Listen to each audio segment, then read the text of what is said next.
In the heart of the state-of-the-art, at the dawn of the next stage in entertainment, you found No Proscenium.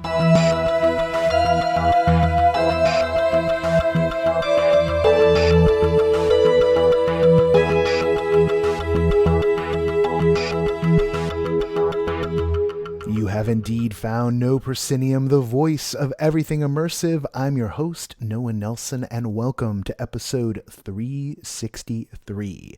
This week on the show, we've gathered together a journalist roundtable to talk about this week's Meta Connect event, and specifically the keynote address that introduced the Quest Pro headset. Joining are Scott Stein of CNET, who had some serious hands-on time with the new device, Todd Martens of the LA Times, who covers games and themed entertainment for LA's daily newspaper, and the one and only Kent Bai of the Voices of VR podcast, who plans on running this convo in the Voices of VR feed as well, which means we've got a crossover episode. But before we get into the show, yes, there are still tickets available for the Denver Immersive Gathering coming up on November 4th through 6th. The team actually found like a handful more tickets. There was like an accounting error. And so now we've got just under 40 left.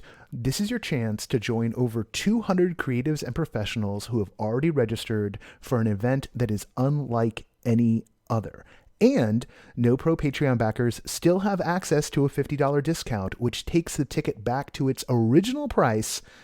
That means it's just $150 down from the already bargain price of $200 for the whole weekend, just in case you don't want to become a backer of the pod, but you're listening and you've got the money to go to. Anyway, the schedule surveys have been sent out and they are due back on the 19th. So if you've been thinking about it, now is the time to jump in so that you have the best chance of getting your ideal schedule for this event. Check the show notes for more details, and I highly encourage people to get their surveys in because I'm going to take like a day off from my vacation to do the schedule. So help me out here, everybody, like get it done.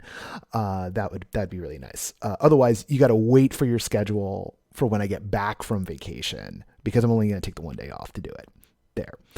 Finally, thanks to our latest backers, Aaron Battaglia, Christopher Barton, and Carl, we now stand at 387 backers, which means we're just 13 backers away from 400, which is our goal for the month, which is a little wild, but I still think we can do it, even though I'm going to take like a break for the better part of a week.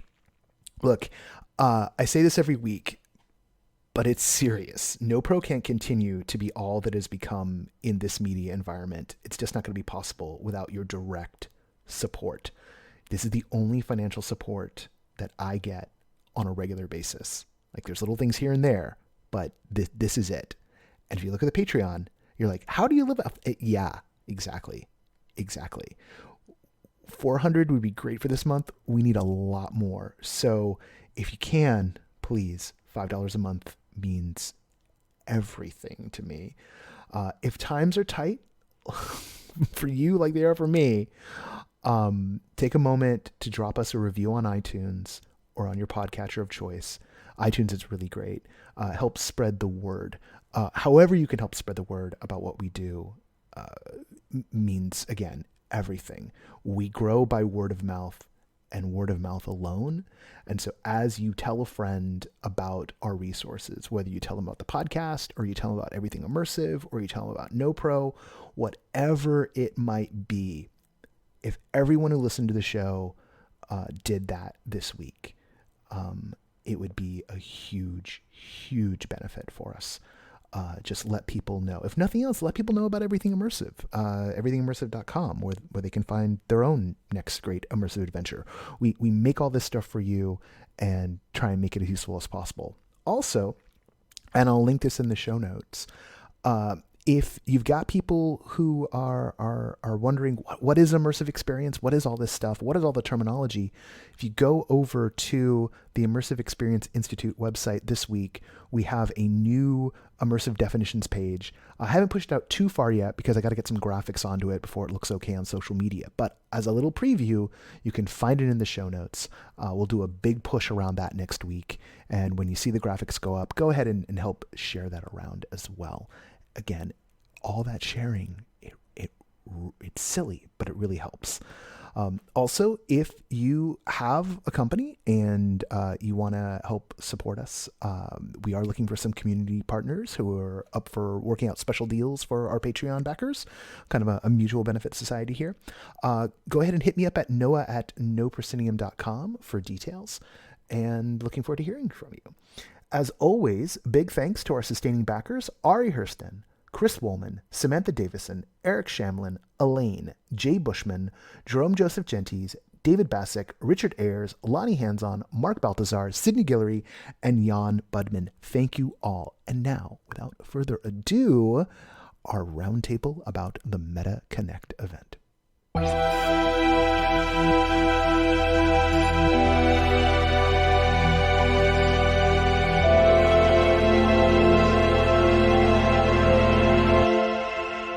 As you know from the top of the show, this week is all about Meta Connect. Specifically, we're going to be diving deep on what was announced at the keynote.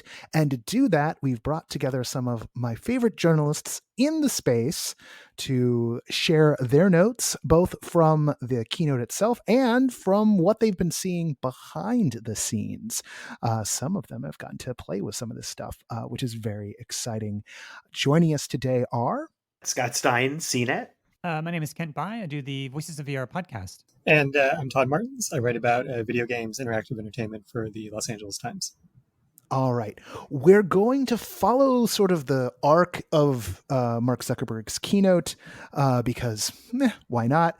And the first thing I wanted to note, and I think this is probably why I'm following the arc of the keynote, was we saw at the beginning of this event, both the keynote and by extension the whole event, that there was a little title card at the very beginning that was basically saying, hey, we're going to talk about stuff that are not wild projections, but it's speculative. So if perchance you're a shareholder, don't make any bets on this. That's the subtext of what they were doing.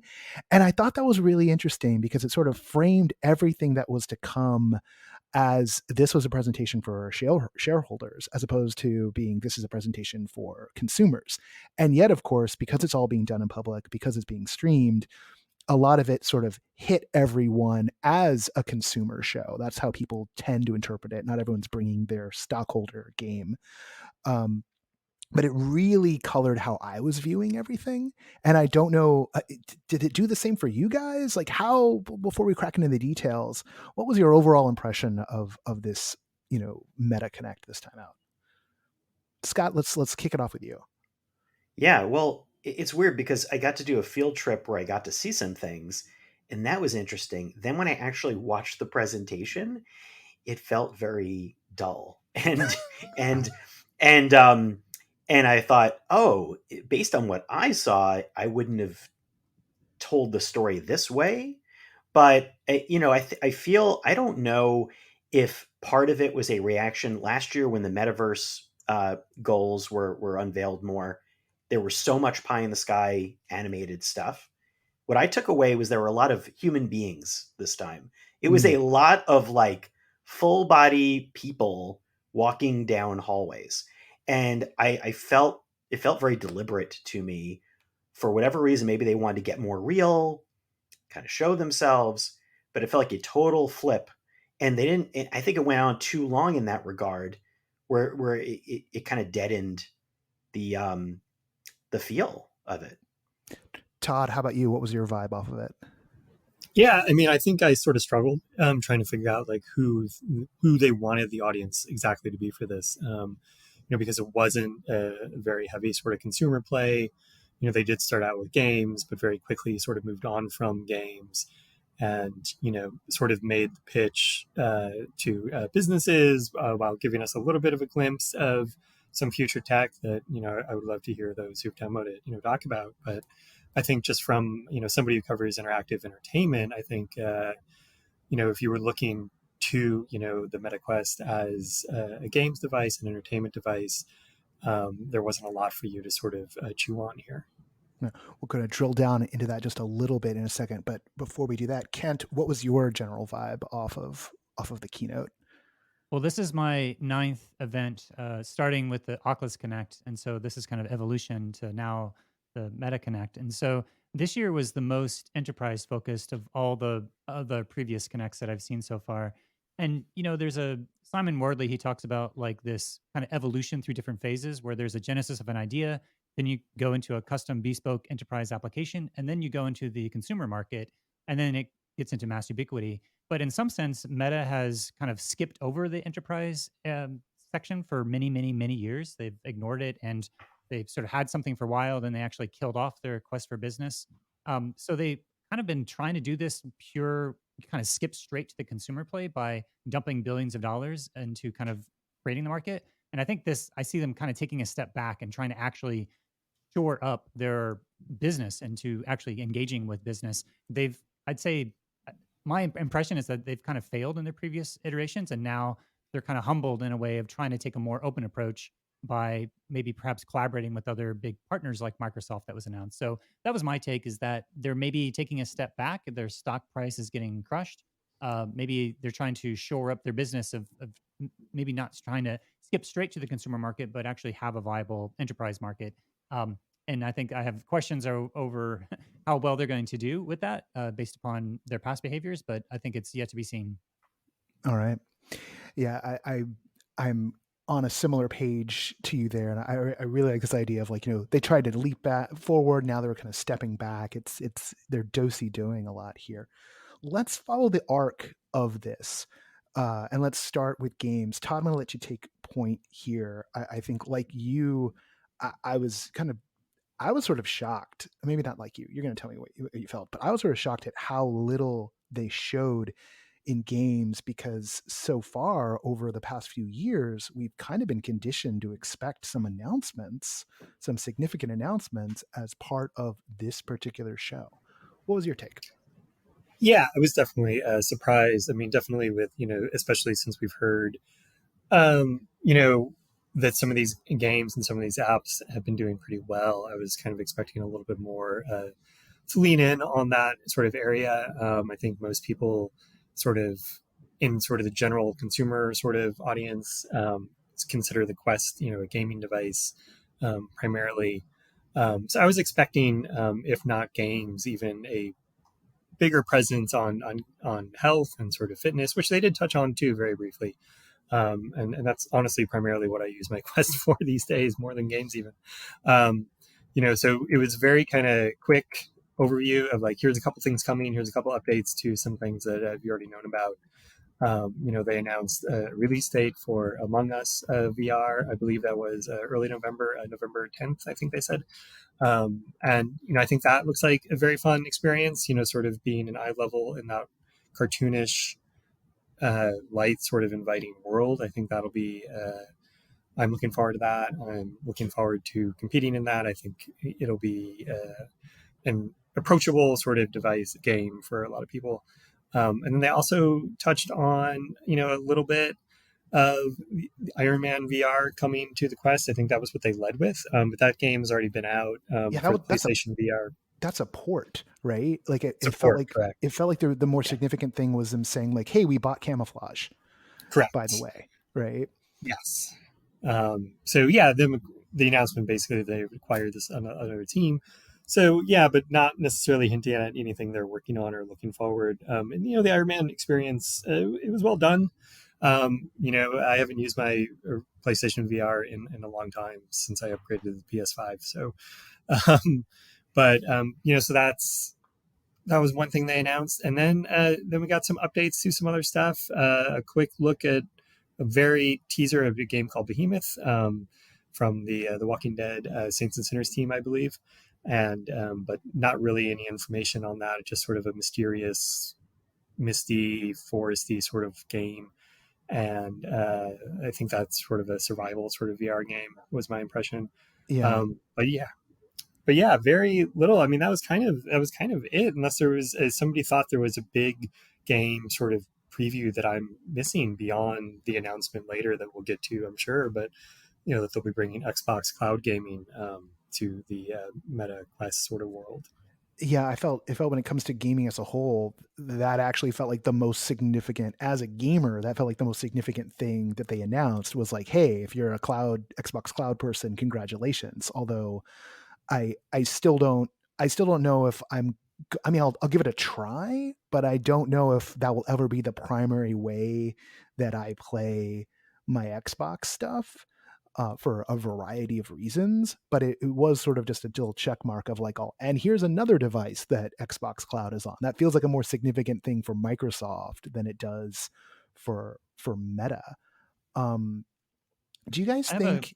Oh, go for it, Ken. Yeah. I was just going to say that they did mention that Population 1 was going to have some user-generated maps, and they did at the top say that the multiplayer kind of social apps were the highest apps, and they actually gave out a direct shout out to VR Chat, which I was surprised because they don't usually talk about VR Chat or Rec Room too much. They really try to focus on their own social metaverse apps, but they did say that the most popular apps were the multiplayer apps.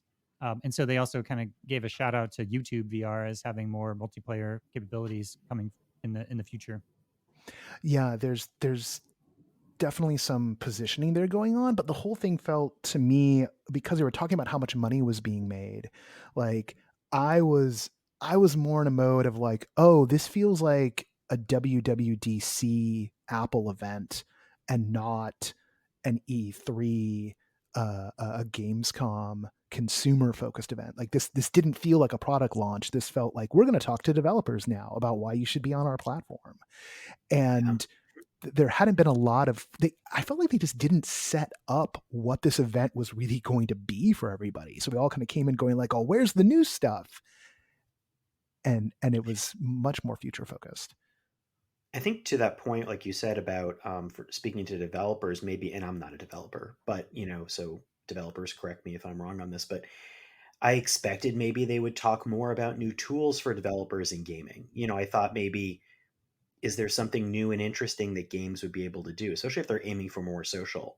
So in that sense too, I felt disappointed. Like I felt it would have been better off maybe not to announce games at this at all, because I think by announcing them and having them feel lackluster, I was more aware of them, because there are regularly interesting games coming out on Quest 2. All the But time. this made me feel like, oh wow, that wasn't interesting. So maybe just don't talk about it. I'd rather hear about what they're doing to make future games more meaningfully different, rather than repeating forms and genres.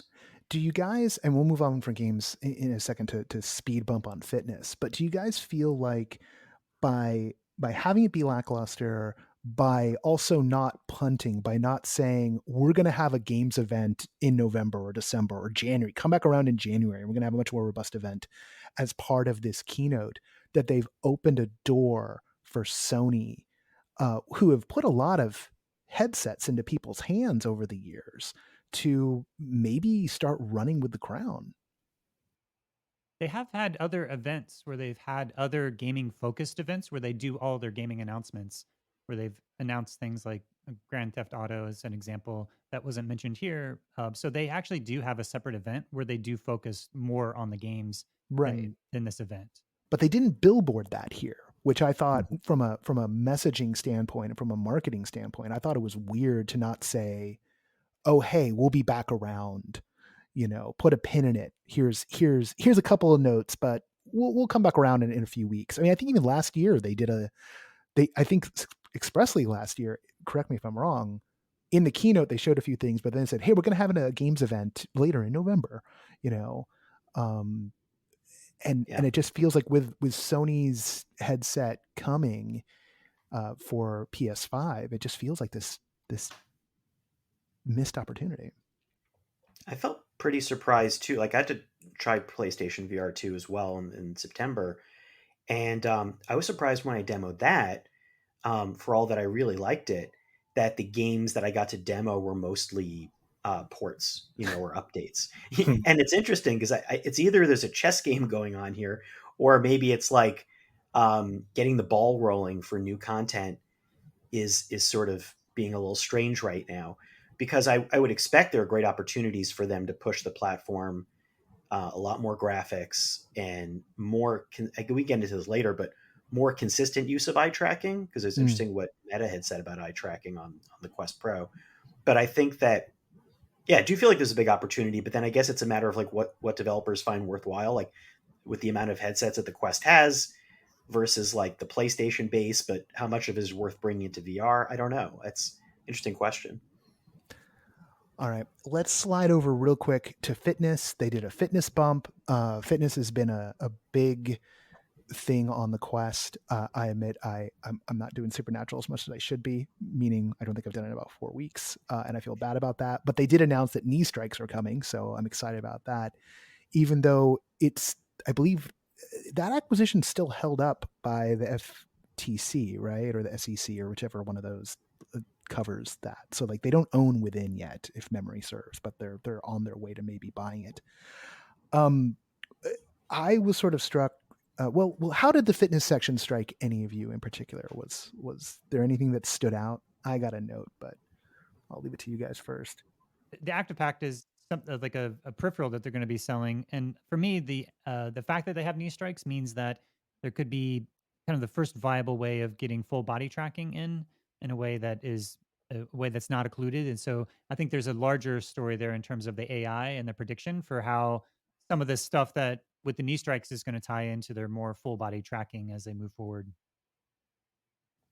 Yeah, I was mainly wondering about I was just gonna say I was mainly wondering about the knee body and sort of if that was something I was going to be able to, was that going to require another, because they didn't really say how that was working and the tech behind that. And so if that was going to require another peripheral, or if that was something that was just going to work in the headset by sort of guessing our own sort of movement. They did say there's some AI papers that are out there that were from Reality Research or the Reality Labs, which basically shows them being able to do full body pose estimation by just the cameras on the Quest. And so I think the AI sort of part of that is on the way. It's just kind of like doing it in a way that is able to kind of match people. They said during the presentation that it's going to be coming first to Horizon Worlds, but it's probably actually coming first to some of these different fitness apps to bring in more full body interactions, which I think is probably going to be one of the more compelling use cases at the beginning, and then eventually try to do some higher end stuff that has some of that AI research that's been happening kind of mature to the point where it's able to be deployed as a product. It's going to be interesting to watch people figure out like which way they need to tilt their head in order to simulate a knee strike. Someone will figure it out real quick, I imagine. Yeah, I was expecting in this particular area a lot more, because I have seen it's just been such a big part of I think what Meta's had success on with this. I think it's been a very unique landscape. People have really gotten into the idea of fitness on this, but not everybody. I think it needs work. I think the integration with Apple Health was super interesting earlier this year. I kind of expected more like a Fitbit approach. Like I thought, are they going to really run with this? What else can they do? What else can they enable? Thinking of it as a fitness and health platform, or whether or not people want that, how they can work in other partners into that, other types of data, and I don't know what the answer is to why it just seemed more like, yes, we do fitness and health, and it was not much more. I mean, the Fit Pack felt just like something you could already get, but they're making it, and hey, then PowerA makes this, and now we're going to make it too. Right? It was like, and that, gotta love it when you're following PowerA on your. Nothing against PowerA, you guys do solid, groundbreaking work all the time. It's true. And then I don't know, extending to like comments made on that Mark Zuckerberg has made the past year about and to CNET about fitness and health, and we didn't get a fencing. We didn't get a fencing demo. All that hype 2 weeks ago, and we didn't get a fencing demo. What up, dude? I didn't get a fencing demo either. No fencing. I didn't see any fencing, and I just thought there'd be ways that new sensors or other things, or some sort of a tracker. I know there's no word of a smartwatch, but there's nothing even like Vive trackers. There's nothing like that. Pico even announced that they were going to be making these tracker accessories for fitness. That's more interesting. Yeah. So I really felt like, why isn't that here? Well, and I mean, maybe some of it has to do with the fact that they haven't closed the acquisition on Within yet for Supernatural. And like, I figure once they've done that, Supernatural is so good that having that be the flagship. I mean, it was already sort of in there as the flagship in this section of the event, but I thought it was also weird that you had something like Kree's Rise to Power, which was a launch title with Q1 being sort of centered at times in the sizzle reel. It made the platform feel musty to me. Like, why are we showing off something from I mean, I haven't been keeping up with like what's been being added to Creed. Maybe I'm wrong, but that just felt really weird to me that of all the things to show off was, hey, here's a game from, what is it, 4 years ago now? And it's still important to this whole fitness thing we've got going on. It One was confusing odd. thing to me is that, and if I just kind of speculate, like Beat Saber is such a key universal thing for them, and they keep Mhm. going to it. They showed the mixed reality demo. I'm still surprised they haven't built off of Beat Saber and added more fitness modes and other things to that. Like that seems like the platform to build off of. I know they're acquiring lots of other companies, but they could also very well be building out Beat Saber to be doing that, making that their franchise for a lot of different things. It's again that question mark I have of like, you have that market, you have people who are using that beyond new music packs. How about thinking outside the box with that a little bit? Yeah. Well, let's close off fitness here and let's open up what for me was kind of surprising in certain dimensions, which was the productivity chunk. We know Meta's been chasing, VR for work. They're really excited about it. I don't know how excited I am about it, but they're really excited about it. But it never felt as serious as when the CEO of Microsoft showed up.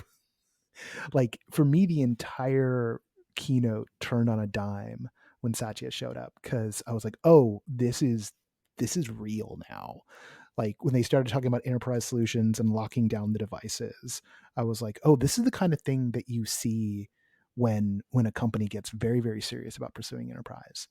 Um, Kent, what was your vibe on this whole section? And do you think people will be doing a lot of Excel in VR in the near future? Well, I was surprised to see Satya from Microsoft there, and I think it's also a bit of an open or like a welcome move because Boz did a bit of a Q&A after the keynote, and he said that someone asked about enterprise. One of the things he said is that they need to collaborate more with independent software vendors, the ISVs.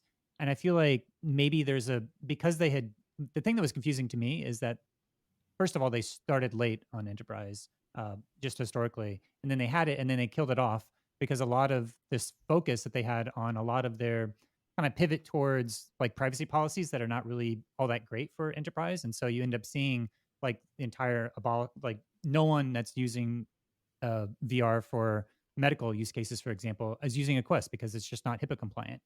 Very little education applications because it's not FERPA compliant. So then all of a sudden they're announcing all this stuff, but they haven't really kind of launched even their full relaunch of their Quest for Business section. So I think they said that's coming, but they're kind of launching this MetaQuest Pro in the absence of having all these other things in place. But I think one of the other things that Zuckerberg said, both at the end of this, as one of their values of moving more towards this open ecosystem as one of their key values, but also in the interview that he did with Alex Heath, was kind of this question as to whether or not open or closed ecosystems are going to win. And in the interview with Alex Heath, he said that with the mobile market, you can see that iOS is a clear winner, and it's a pretty closed platform, and that Zuckerberg wants to have an open platform. And so he's saying a lot of the rhetoric of wanting to have an open platform. But the thing that I keep coming back to is that, there's kind of this conflict of interest that Meta constantly has between cultivating an open ecosystem and developing their own first party applications. So they'll always be sort of talking about the multiplayer social apps, and then they'll always sort of talk about the Horizon worlds, or they'll be talking about all these sort of open platforms that they're trying to cultivate for their all these platforms, and then they'll say, okay, the Horizon, the workrooms that they are working on. So there's this kind of thing that is this tension between like Meta want to own and control their first party apps, but also enabling the third party applications by having open ecosystems. So this collaboration with Microsoft is interesting because it is a bit of a conceding of some of that power over to other entities like maybe Accenture taking the lead on some of these things. And hopefully Or even there's a they'll live into partnership with that. Zoom, right? Like they were like, oh, Yeah, and you'll be able to like have your Yeah. avatar in Zoom, right? It's almost like our avatars everywhere, like there feels like a core play there of Facebook being like, oh, Facebook is how you manifest your digital identity in all spaces online, which kind of right. runs alongside login, right? Like your avatar is your login, is your Facebook, right? Yeah, it's those things like that. Like, do they want to try to own the Avatar platform? It's a little unclear as to what their strategy is, and maybe that's the part of my takeaway is that it's really kind of a muddled strategy, and that's why it's so clear because they don't even are for sure what their strategy is, and so you kind of have this like if they were to really have this as an enterprise launch, I would expect it to have like more stuff ready to actually launch rather than say, oh, we're going to be launching this next year. Our Quest for Business is going to be launching next year, but we're announcing all these partnerships right now. Scott, you got to see a lot on your trip. Do From what you saw, does the strategy feel as muddled as what Kent was reading from the keynote and everything after? Well, it definitely seems like everything that, what I got to try Quest Pro, the overwhelming feeling I got was more akin to HoloLens than VR. And and I think it's very much the sign of like how the demos were constructed, but also where where I think this product is aiming for. It seems very much headed for the HoloLens Magic Leap landscape, which is a landscape of AR headsets that nearly nobody has tried, um, compared to where people have used VR, and possibly is like a more achievable landscape for them. Although it's interesting, online there are all sorts of comments going back and forth about the dangers of using pass through in the field or other things, like there are drawbacks. But going back to what you said, I think that then with Microsoft then connects a lot with me, where and Microsoft seems to be moving into a consumer glasses partnership with Qualcomm. Is HoloLens kind of being like sunsetted? I have no idea. But Microsoft wanted to be multi-platform with Mesh. They talked about that last year, Mm-hmm. and so that seems to be very much not a new move for Microsoft, but another shoe dropping. And then Meta is accepting that and going to what Kent said. Like, I think the challenge is going to be, I think all companies want to do like work with all the things that you have in this world only on blank, and Right. like, and I think that's like Apple does that too. And this is like the great question of open versus closed, which is like it's a yes and I think with all these companies, that some things will work and until they don't work, and where interfaces, I don't know how to say this, but it's like where interface meets identity is where things are getting weird. Because like Mm, you used to work on a device and just kind of open a bunch of apps and not think so much about your identity, but you were manifesting in things now.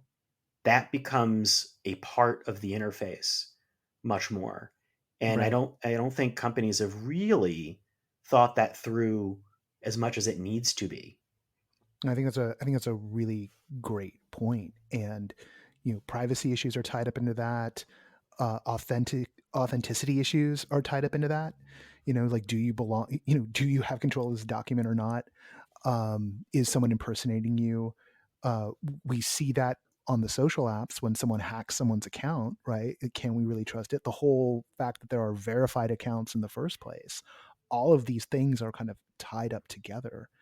And the whole open close thing. And Todd, I'm gonna slide over to you for a second because I want to get your sense on this whole VR for business, VR for productivity as a whole. But I've got a little bit, just a touch of a cynical read on the open versus closed uh, pivot that's happening right now with Meta, which is I feel like less like it's a deep commitment on a value level and more like, hey, you know what story everyone always tells about Apple versus everybody else? It's open versus closed.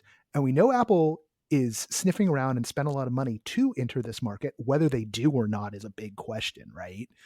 I can imagine a world where Apple just passes on making a headset after all that R&D because they're the richest company that's ever been, and they were just like, oh, we don't want to fire up the factories.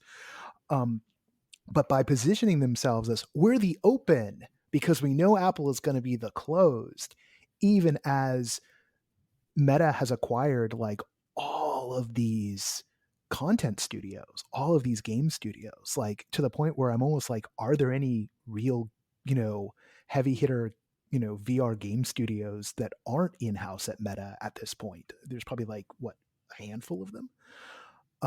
And so I don't know if I buy it as like a great philosophical quest, and more as a here's our marketing story about why we're different from Apple as a preventative measure. Maybe I'm being too cynical. I don't know. I think that there's something I see in the landscape, and I see companies like Apple doing this a lot, where they'll partner with somebody to do something, and then later on they'll make it themselves. And like, classic, yeah. I wonder too with Meta, is that part of it too? Like sometimes you don't have the solution yet, so you're partnering with other companies. Until then, you do have the solution, and then you're not, or maybe you trumpet your own, or I don't know. I just think it's like, but that goes back to the interplay of like, what is it? I agree. I'm similarly cynical. It's like you have partnerships, but then there's companies always want to kind of have their own control over it or their own thing. It's always a strange game.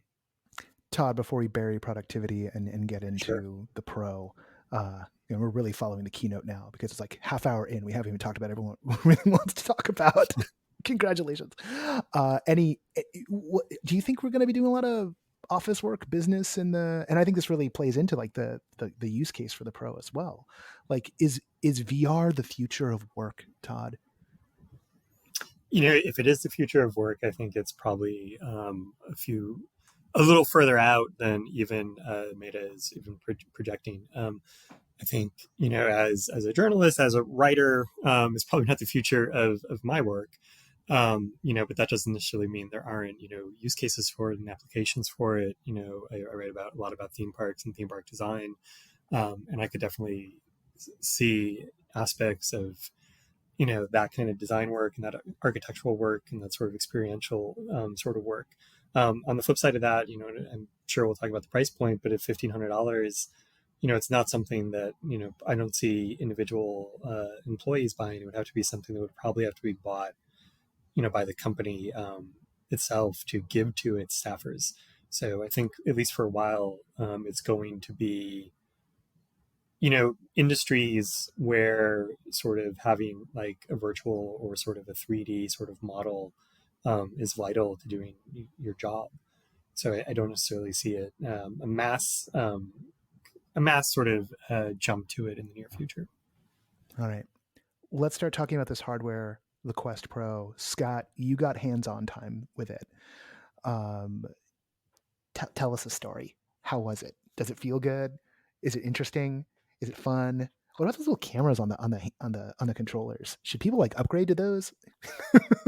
Yeah, there's a lot. There's a lot to break down. And I basically saw 6 It's demos. like the Gillette of cameras too. It's like, like 5. We're jumping to 5. I know it is. Well, even the controller with the cameras kind of looks like a razor or something. Yeah. When you held from the side. It was very set up like to tell you what it was like in that space.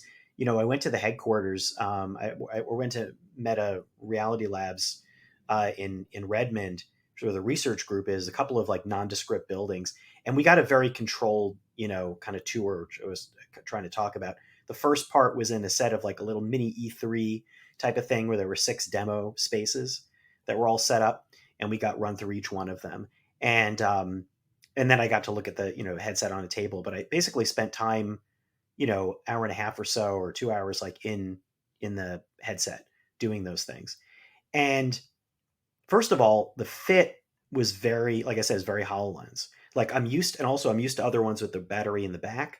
It fit over my glasses. So it just kind of it didn't lift up like a HoloLens, Mm. but which would have actually been nice. But it just you tighten it and it went on very easily. It was surprisingly open at the sides, which at first I was like, what's going on there?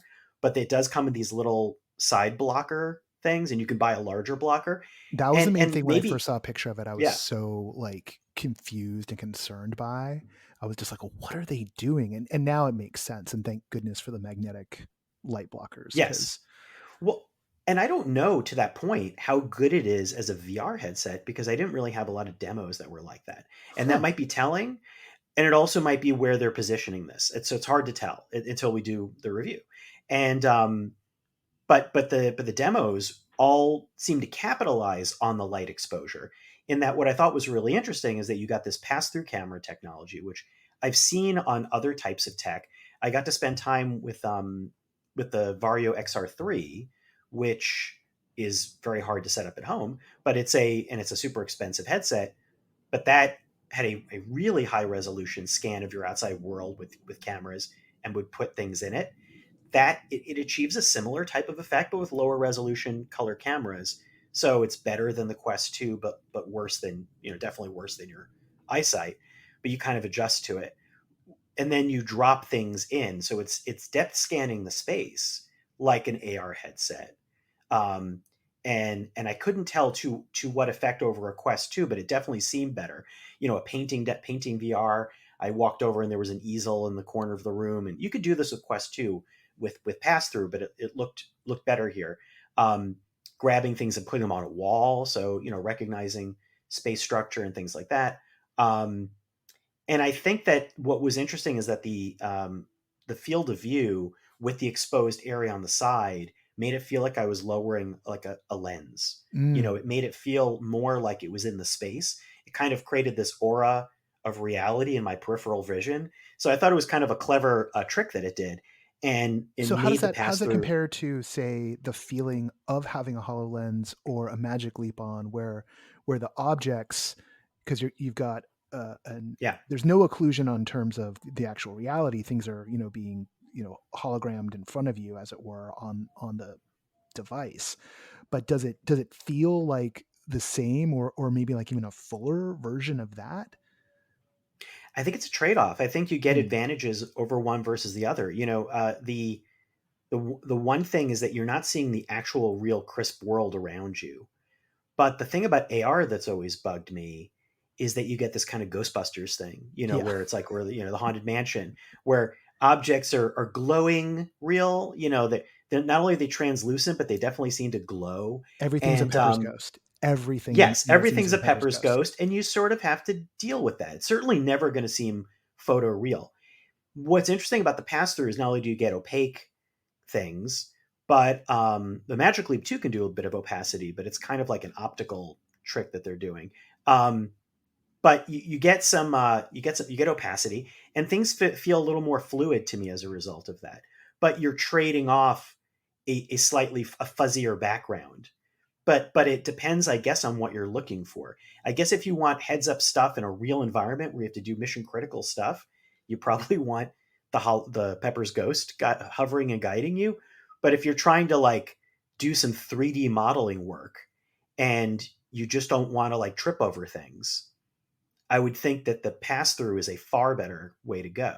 Um, Yeah, to so Todd's point earlier, yeah, like you doing like theme park 3D modeling, or I was just thinking about, I could see people on like the Volume where they shoot the Mandalorian wearing one of these, so they see what's going on, in the stagecraft setup, before they roll it out to the rest of the room, and then they roll it out to the rest of the room, and everything matches up, right? Because yeah. you don't need mechanical levels of precision, right? Like that's some of the chatter that we've seen online is like, oh, for safety reasons, you wouldn't want to use this, right? That's what some people have been saying. Yeah, well, I think there's from when I take a look at it, I didn't have a chance to do hands on, so I was basically scouring the web to watch all the reviews, read everything, and try to. I got access to the press kit and I was reading through it. I think it's worth mentioning. The Information did a report a while back in May where they said this year was going to be Quest Pro, next year is going to be Quest 3. That's the Stinson VR. Mhm. 2024 is actually going to have a refresh of both of those. you're going to see a Quest Pro 2 and a Quest 4 coming out. And I think coming up in the next couple of months, Qualcomm's going to be announcing their new chips.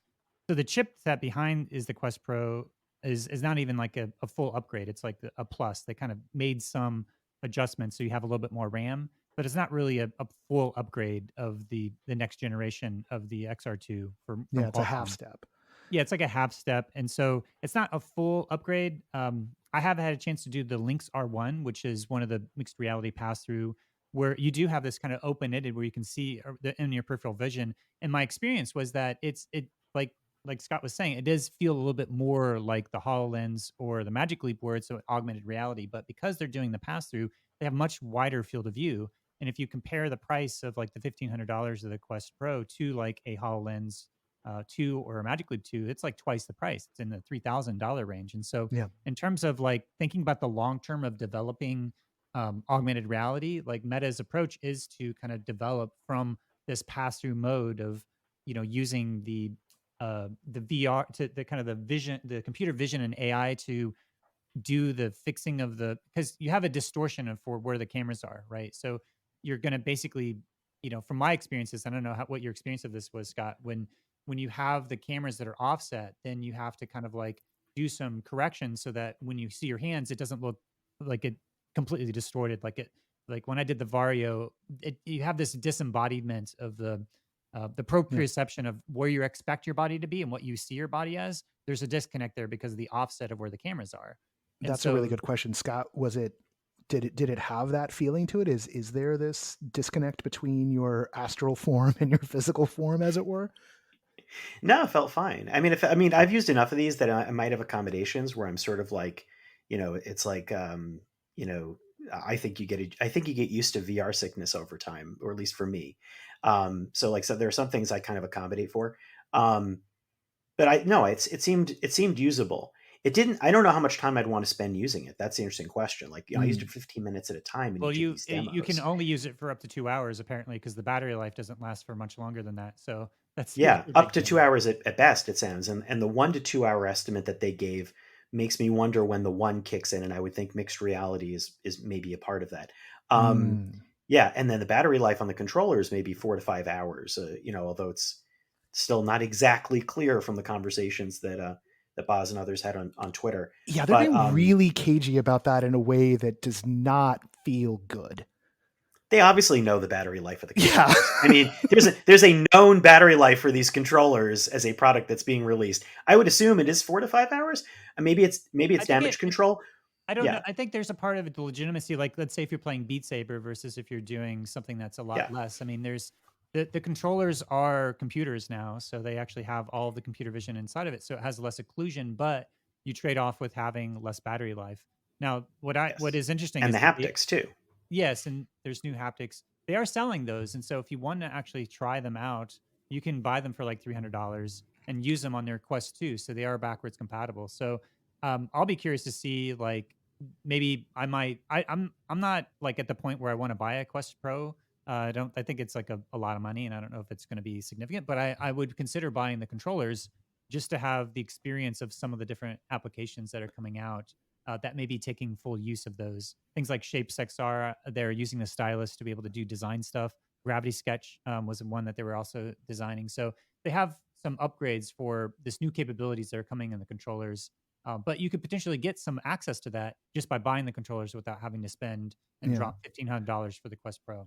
But I gotta say, like $300, but at the price of a Quest 2, yes, practically. The controllers. I liked that they feel compact. The haptics are good. I wouldn't say that they're as good as the PlayStation VR 2, but they definitely had a rippling type of sensation if I was painting. The drawing had like kind of a scratchy responsiveness, which was nice. I felt like it was actually helpful for air drawing. They have stylus tips on the bottom now, which is trippy.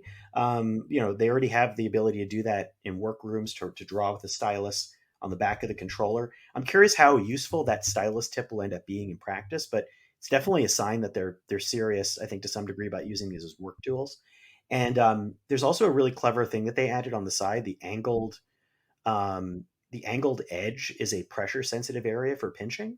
So you can they had this thing about picking up darts and throwing them, or squeezing a stress toy, and the more I squeezed it, I was able to have different impacts. And I found that really useful, like versus the kind of crab claw grip for darts in VR that I normally use.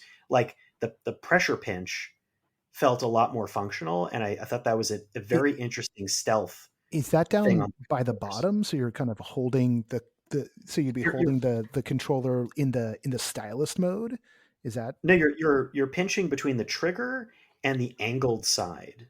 Oh, So weird. it's like you're like a Huh. side pinch. Yeah, it's weird. I don't know how it would feel all the time, but it's intriguing for like pinch to pick up. And Yeah. the one weird thing about the cameras, I have no idea if this will be implemented, but they use a Snapdragon 662. Uh, Theoretically, Qualcomm had mentioned that you could use those cameras for mixed reality purposes. Um, I don't Oh. think Meta's doing that at this point, but like chip enabled peripheral controller with cameras is interesting. Magic Leap 2 has a camera enabled controller as well. I don't know exactly more. I don't know any more specifics on how that one works, but it reminded me of the Magic Leap 2 controller because I had seen that earlier this year. But yeah, that's my question: is kind of how useful the controllers will be if you're a Quest 2 user. They do promise more accurate tracking. Yeah. I kind of like the whole package, though. Going back to like the Quest Pro, felt it felt to me, and I didn't get into face tracking, which felt okay, but there weren't a lot of demos to show that off. It Mm. felt like this platform is also about Meta needing to advance certain technologies that it doesn't have another way to advance them through yet. So Yeah. eyeing face tracking and AR, because there's no AR headset yet. Given how much we watch them like iterate on some of the software UI of the Quest platform across Quest 1 and 2, and really advance it. Like we got hands, we got, refresh rates up, we got all these things that wound up these devices feel like they evolve as they're out in the world. It makes me wonder if part of their R&D is just the sheer amount of data they're pulling as they perfect their AI models, as they keep on teaching the software how humans behave, and are just going off a larger set. I got one clarifying question, and then I want to check in with Todd about how he's viewing the Quest Pro as a either a current tool for play or maybe a potential tool for play. And that's this, Scott, that Qualcomm chip that's inside the controller. Can it play Doom? Yes. If you break it open like a chocolate bar, it's in there. Okay, so we can play would- Doom just with the controller alone. All right. Well, if nothing I wanted else, to just one quick note about the face tracking is that part of the reason why it's open underneath is because of the cameras. They need to be able to see the face for face tracking. And John Carmack did say during his talk that it will be very much similar to the hand tracking, where they're going to be deploying more software updates. And so it will improve over time. But there is an additional light blocker for $50 as an accessory if you want to have more of an immersive VR experience. But from all the gamers that I saw review it, they're like, this is not a gaming unit. Don't get it for gaming because you're going to be disappointed. It's only 2 hours, and just from the controllers and everything, it wasn't really optimized for gaming. Like Scott said, it's much more like an augmented reality prototype development device is where I see it, and also productivity. Yeah. Plus, like, if I could add one thing about that, like, there's also a question of how many game apps will even update for it. When you have something that's so specialized and will have a much smaller footprint, how unless Meta is bankrolling those apps to be updated, I wouldn't think it's in the interest of any games to really Well, update they'll for be Quest 4. backwards compatible, so you'll be able to play the games. But yeah, Yep, to be able to do you if can play them take all. advantage, then yeah. The biggest Yeah, thing so that then I you end up. saw was to be able to like basically do swap and like bring up browsers in line. So if you want to open up a browser while you're working, that's the big thing that you Right. can't do on a Quest 2, but you could do on a Quest Pro. so Yeah, Todd. and then I think. Oh, sorry. Go ahead. Yeah, Okay, go I was ahead. going to want to get Todd in here. So Todd, from what you've heard and from what you've seen so far, uh, you know, are you kind of would you concur with the guys and what the reviewers are saying that this doesn't really feel like it's going to be a device for gaming, or do you see anything in these technologies that they're rolling out that could in the long run uh, affect the way we play? Yeah, I mean, I would agree with the sentiments that have already been stated, and certainly as somebody who covers gaming, I was like, oh my god, I want this new device, but then once hearing that there is going to be an update to the Quest, next year, at least planned, that sort of seems sort of like that's going to be geared more toward the consumer pitch, the gaming pitch, and with more sort of gaming updates. All that being said, is like I am incredibly excited for pass through sort of light augmented reality sort of gaming experiences and cubic sort of gaming experiences. I think there's a lot of potential in that space, and so that was sort of what excited me about the Pro.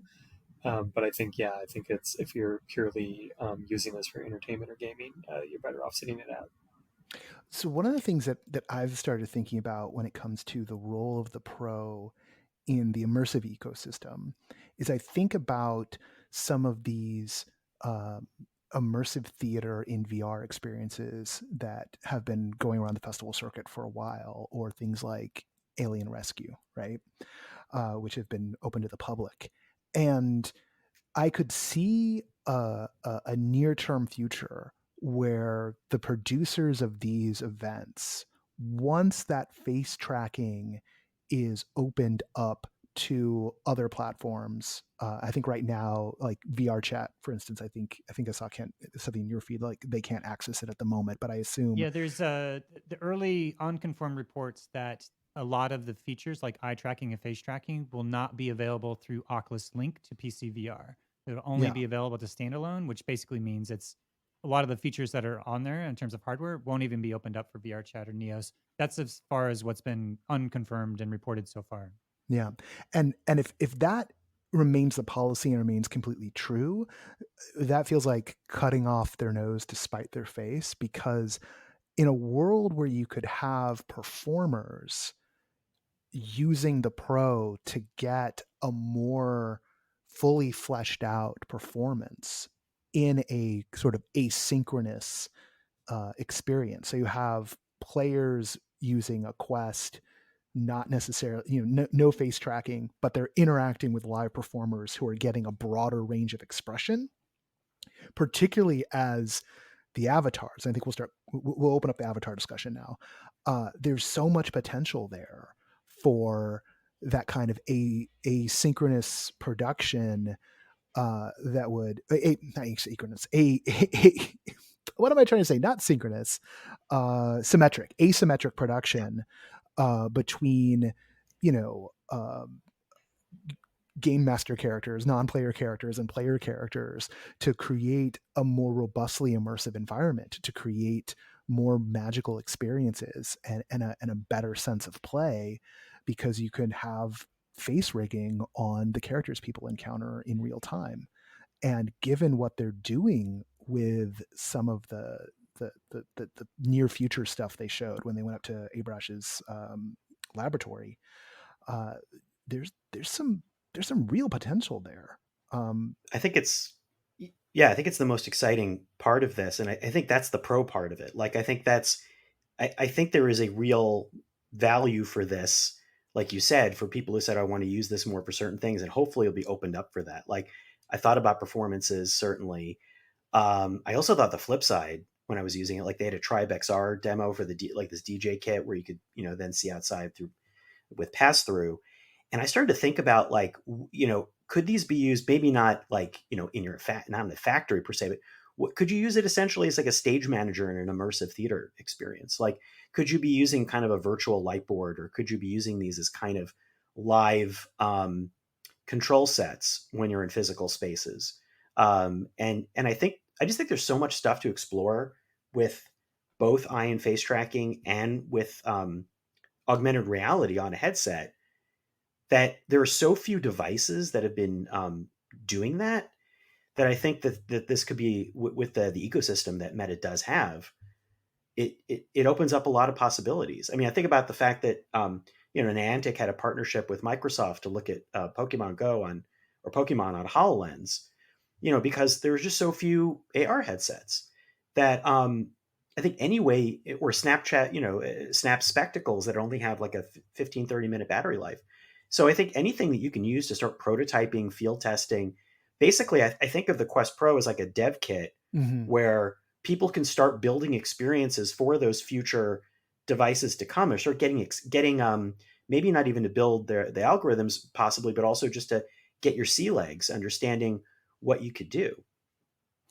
Speaking Yeah, of there's legs, oh. avatars. Kent, I know you're excited to talk about where the avatars are going, both in the like the near and the long term. So take Yeah. us down a lengthy hallway that we can actually walk through now that we're going to be granted Yeah. legs soon enough. I think the avatars are one of the areas that you'll see Meta starting to bring some of the technology that they're developing for VR, but into their other contexts. So for Instagram and for these other kind of like Bitmoji type of characters that you'll see on Instagram, and but you'll be able to. What they were saying was basically having this vision of having an ability to buy avatar goods that can go across all the different platforms. But again, I think this goes back to this challenge of like the stuff they're building internally, but then also facilitating open ecosystems. Just an example with the face tracking and eye tracking, I imagine that that's going to be turned on first in Horizon Worlds, which is their own uh, first party app that they have control over. And they were talking a lot more about privacy. I've been covering privacy a lot. And I think that um, I'm wondering if there might be some ethics washing happening in terms of like telling a story of privacy, but really the functional outcome is that it's really only their own first party apps are going to have access to some of the technology. So, I'll be very curious to see if, say, like Rec Room or VR Chat have access to some of the different eye tracking technologies or facial tracking, or if they'll try to say, well, it's going to be locked down because of various privacy concerns. But just It in general, a lot of the stuff that they're saying around the avatar stuff is like on the one hand they said that the forward future looking of the Kodak avatars, which are super photorealistic and kind of creepy and scary on some degree, but then on the other end we're at the where we're at now, which is like the kind of more of a cartoon stylized Pixar style, in with these high fidelity emotional expressions and eye tracking, which it's kind of like they're giving us a far future but also like where we're at right now. And I just want to sort of point out that the avatar area is the one area where Meta is going to be able to potentially leverage some of this work across some of their other platforms that they already have. Yeah, let's dive into Kodak for a second. But Scott, you had something. Yeah, I was going to say that they are opening up to other apps. The way they talked about it was that it's off by default, which is interesting on the Quest Pro. You turn it on for each app that asks permission, but they did kind of punt on saying that, like, they made a big statement about everything being encrypted on device, and then the data being erased over time. But we asked questions about, what about a enterprise, or what, or some other app that wants to tap into permissions, and how, I guess it's similar to data from any sort of tracker you might have. Like, how would that be used? It's a little unclear. Even if it is encrypted on device, like what other things could pass through, or how could it be utilized?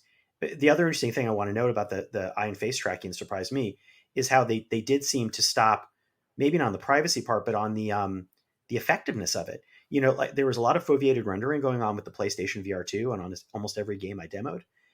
No foveated rendering on the Quest Pro, and per Zuckerberg or Boz and others, they said that it was kind of not the slam dunk you think it would be because of the trade offs in battery life and performance, which makes me wonder, would that only be turned on when it's tethered? And that goes back to your question about Link.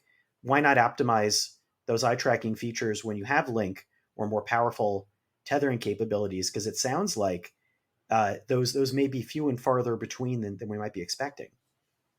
And there's a little bit where you feel like we keep on hitting up against the physics problems here, and just that balance of energy use, heat, power, weight, all of that Yeah. stuff. Like these are much bigger boulders to push than everyone wants them to be, and the drive to just get cool stuff onto people's faces is maybe driving everyone a little nutty, because there are so many good experiences you can have. You don't need to be constantly pushing the envelope, but in a world where your major target for your communications are not the consumers but are the stock market, and you want to try and drive that stock market up, they only care about potential down the road.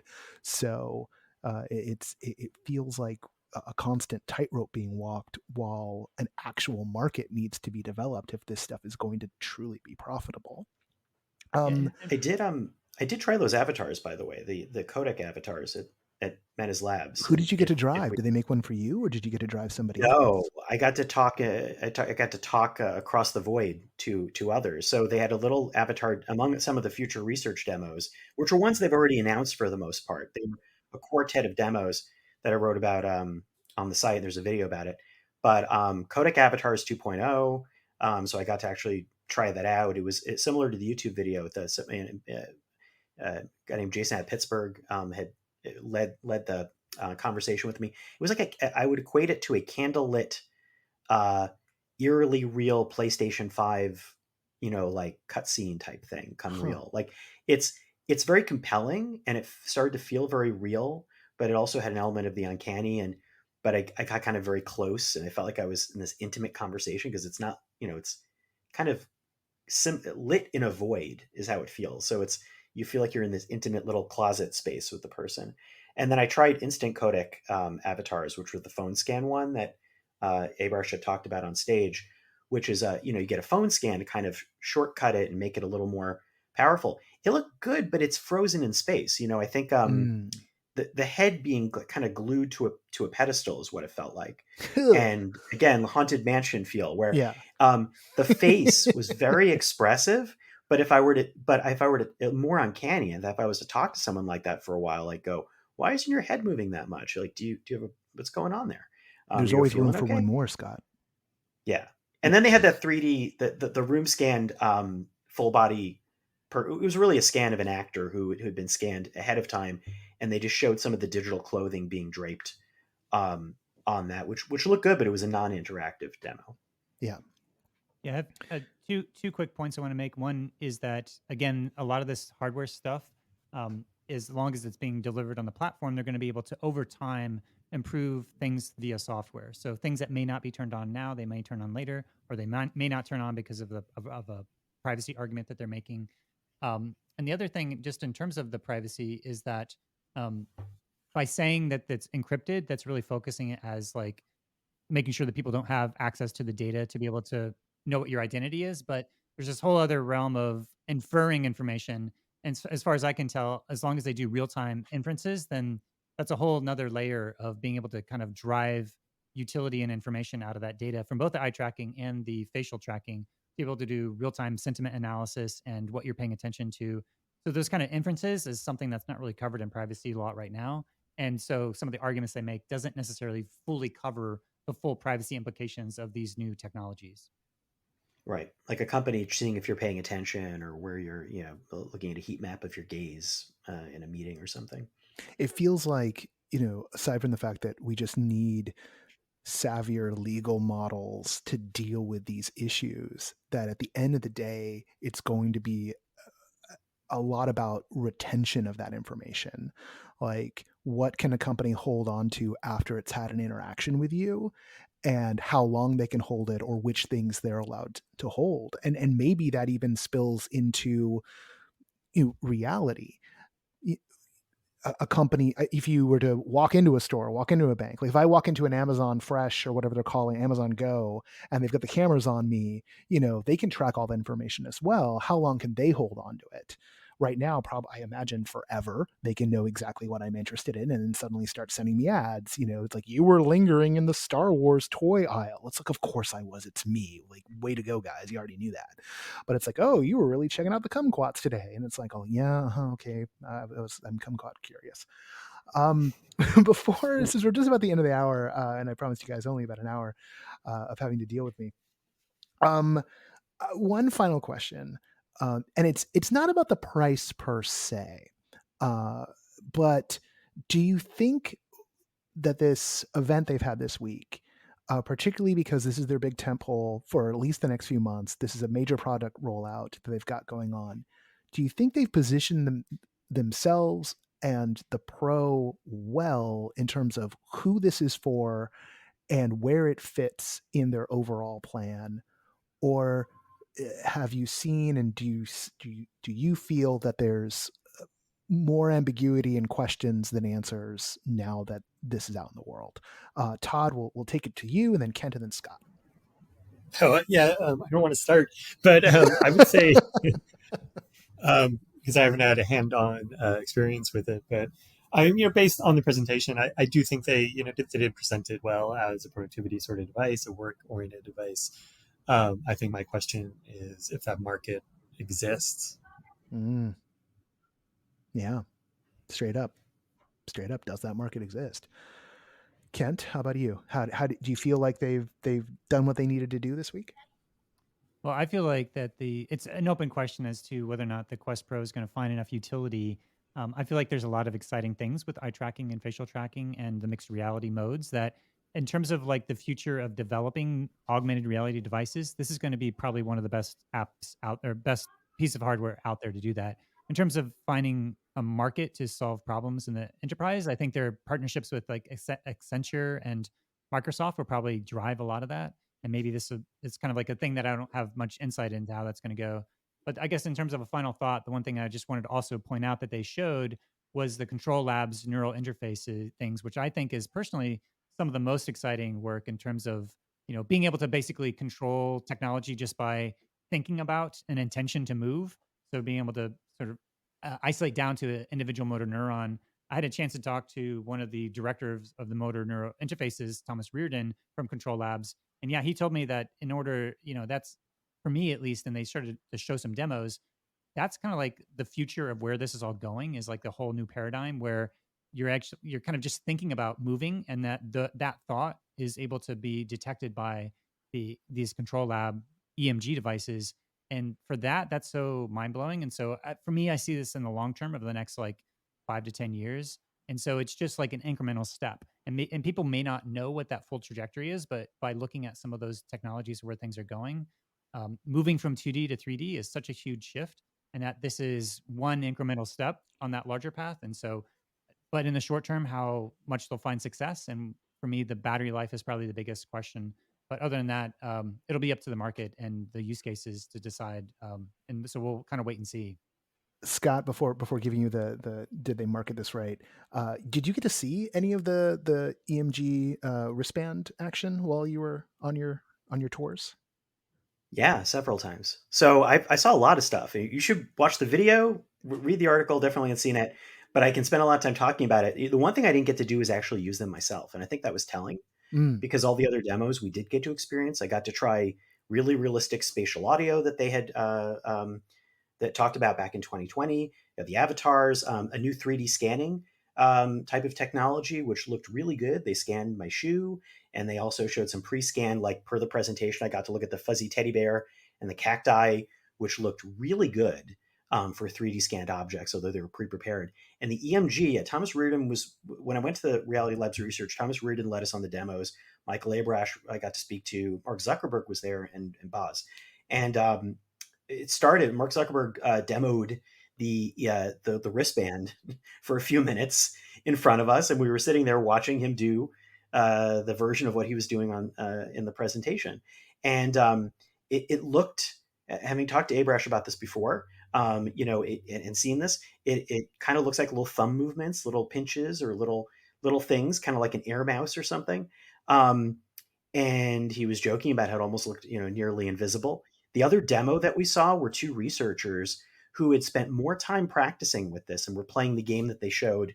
This is what Michael Abrash was showing in the presentation, that they were able to eventually train down and move their hands less and less so that they were only activating apparently one motor neuron. And so as we watched them sitting at a table, like a science fair, we saw basically no movement. And I tried, not this, but I tried another neural input wristband after one CES where somebody let me try a little bit of some of the gestures and motions, enough to get, I think, a sense that how these types of inputs work. But it's fascinating. What's interesting to me is that, and I asked about this as well, is it seems to me to be being positioned as a whole new interface for everything, ideally. First for smart glasses, and then maybe for VR, maybe for all things in the world. In a time frame about 5 to 6 years from now, when we'll start finally seeing it arrive. And my question was, are we going to be ramping up through other algorithms to what, other interfaces that we recognize, or are we learning a whole new thing at that point? Because they talked about co-adaptation, Right. co-adaptive learning was what Michael Labrausch was talking about. The idea that machines and people will coexist, and that's already happening with a lot of other AI. That's a lot of interfaces, I think, to some degree, use elements of that. I think, and but how much is this an intuitive process to learn? They made it sound like it learns from the way you learn or use things, and it gets better and knows how you move. But to get to the point where that's intuitive, that's a big leap. That's everything. And so I don't know if I need to see that proven, or I need to use it to know that. Yeah. Um, Like I started so I thinking think it's about, fascinating, but I yeah, started thinking about like playing a game and like what in time, like the game, learns how I do a particular combination and then can just read the impulse based off, what I'm thinking at my hands. Right. yeah. Like, Yeah. like that sounds fascinating and cool. But is it even is it even possible? And there's always also the question is like, does it actually solve any problems, right? Like, does it actually make things better, or is it just a cool thing to do? And sometimes with this stuff, it's just a cool thing to do.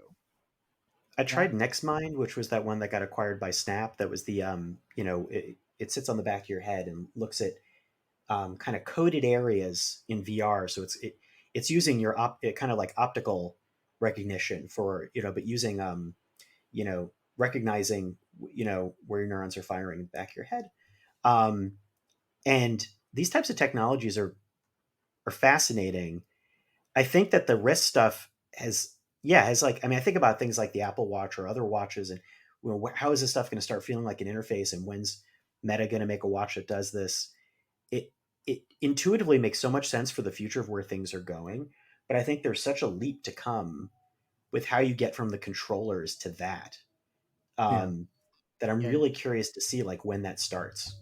Well, So the Alex Heath did a report in April saying that um, in 2022 was going to be Meta's Smartwatch 1, and then 2023 Smartwatch 2, and then 2024 was going to be the Smartwatch 3 with the EMG XR input. So, but we're already into 2022, and we obviously didn't see a watch, and so that may have Nope. slipped for a variety of reasons. But they were basically saying within their third iteration of their smartwatches, what they were showing now is what Alex Heath reported back in April for when that technology would start to be in a consumer device. But it would take 3 iterations to get to what they showed at this Connect today, like this past week, into an actual consumer device. And so it's a pretty far out, if they were to take the optimized path, because they're imagining this as an input for AR. And in order to do that, they have like their AR roadmap and then their smartwatch roadmap as well.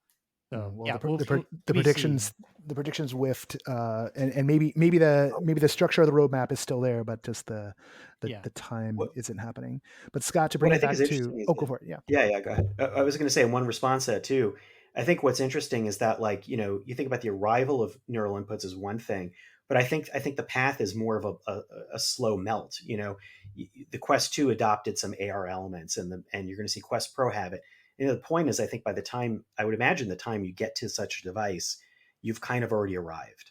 And I wonder if that'll be the case for them, between other types of ways that AI, and other types of inputs could start to approach those types of gestures. I mean, like some things like the Apple Watch has some accessibility related gestures already. It doesn't have neural inputs. You could get to some of those things, approach them, and then by the time you get to the neural input wristbands, you have a familiarity, but it just becomes better. That I feel like that's the way it needs to go. I think you're dead on right on that. Let's snap to the final question though. Did they do this week all the future stuff being what it is, and it's all very exciting for this Quest Pro and for this year ahead for them? Do you think they did what they needed to do, or in terms of making the current lineup a success, or is this really a looking in the future kind of moment for them? Feels like a half step, and I think that literally to the XR2 Plus, it's a half step. I think this is. I think the problem with the presentation is that it's a needed step. I think it's an important step, but for all the people that have Quest 2s, And like I had people who were asking me, like, what, does this like the games? Are my kids going to be able to play games on this, or like, does it do any other types of games? There's a disconnect. There's an existing platform out there that does not resemble this the way they talked about it. And so I wonder if in the spring they're going to like maybe they need to address Quest 3. It's like, and like what like we just said before, the chipset thing it's kind of like a refinement at the end of the line. It feels like there are bigger changes to come. Certainly by the time Apple enters the space and then others, it's going to be rapidly moving. And so it'd be interesting to see how they address that, because this is a half-step Pro version with big changes, but 2 years after the Quest 2, and it's an unusual staggering there. Yeah, Well, I gentlemen, would. Oh, sorry. I would just go back to what the information reported back in May 2nd, 2022.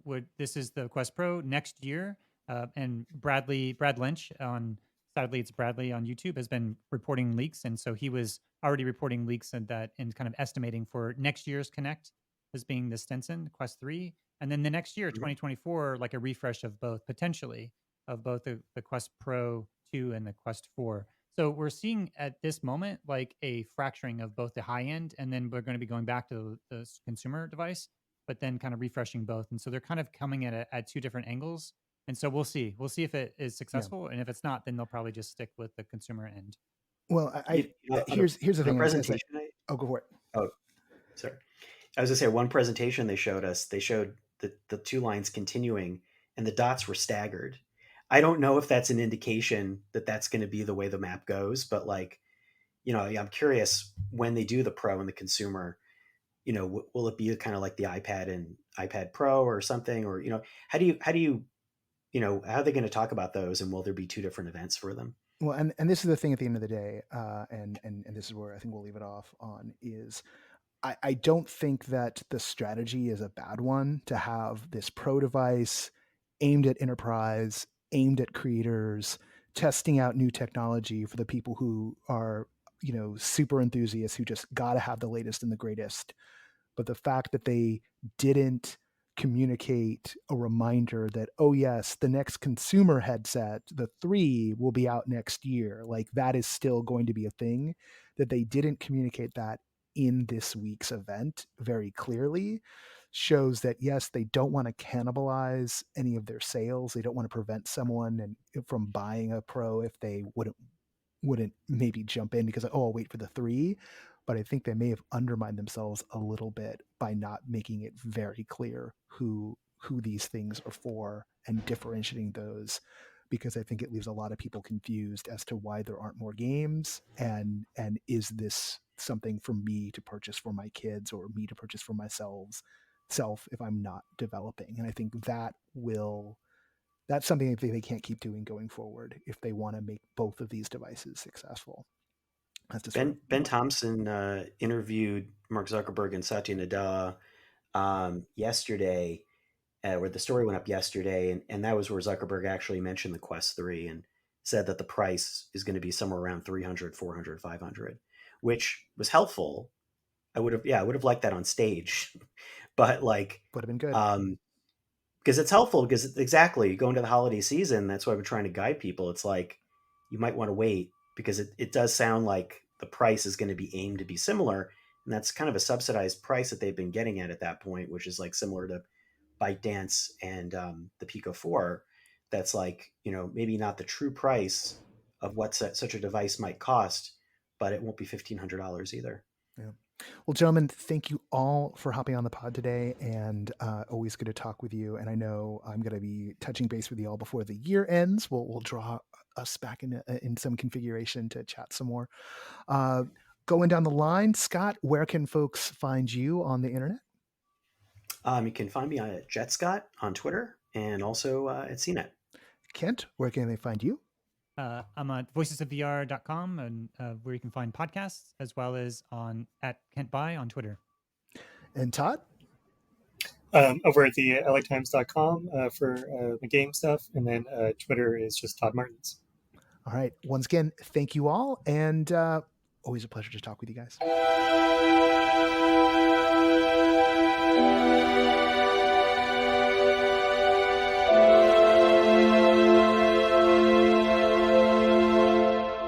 once again, I want to thank Scott, Todd, and of course Kent for being our guests on the show today.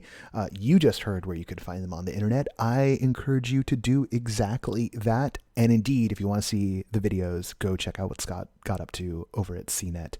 Lots and lots and lots of material out there if you want to dive a bit deeper this week. This is a big one. This is a long episode, so not going to go on any kind of ranty thing. Just want to point out a few program notes coming up. I am taking my break, my annual birthday break, starting on the 20th. I will be out, but you will get a podcast. There might be a call sheet that goes in earlier in the week. It was thin this week, so we didn't put a call sheet out, saving up like the one thing we've got to go out next week. Assuming that there's more. As always, if you really want to see what's going on in real time, hang out on the NoPro Discord and check out the call sheet and jobs boards channels in there. People post in there on the regular. It's actually the most popping off spot because people are always looking for help. And you can sometimes find those listings as well. People will drop them in the Everything Immersive Facebook group. You might also notice if you're part of the Everything Immersive Facebook group, we are now putting the listings that come out into Everything Immersive are now also appearing on the Facebook group, provided that a showrunner hasn't already put up their own listing for their show. We try and make sure that group is not a spam fest, which Facebook can be. So we curate it, not heavily, but we do curate it so that there aren't duplicates, right? Or things that are wildly off topic. Some bare bones, really, which I think continues to make it useful. And there's like 12,000 members of the group, which I wish there were 12,000 backers of the podcast. Anyway, that's a whole nother thing. Gosh, what else is there? Digs coming up. There may be a rundown during the week that I'm off, because it's going to go from the 20th to about the 26th is when I'm going to come back. If Patrick's got the bandwidth, there'll be a rundown. If not, the rundown may come out a little bit later. And then the very next week, I'll be off to the dig. So there'll keep on being a podcast for the next 2 Fridays, but we will take a bye week for the 4th, because I'll be in Denver and I won't have all my equipment and I'll be running around anyway. And on that day, we'll be doing the dig. So no podcast on November 4th, but you shouldn't see too much of a disruption overall. Also, no newsletter that weekend, but we will come out the next week with even more. That's it for now. That's kind of all there is, or all one needs. So let's do the credits. Associate producer of this podcast is Parker Sella. Music for No Proscenium is by Chris Porter of the Speakeasy Society. Special thanks to Siobhan O'Loughlin for voicing our intro. And this podcast, written, hosted, blah, blah, blah. All the problems are my fault. I'm Noah Nelson, and until next time, I'll see you at the show.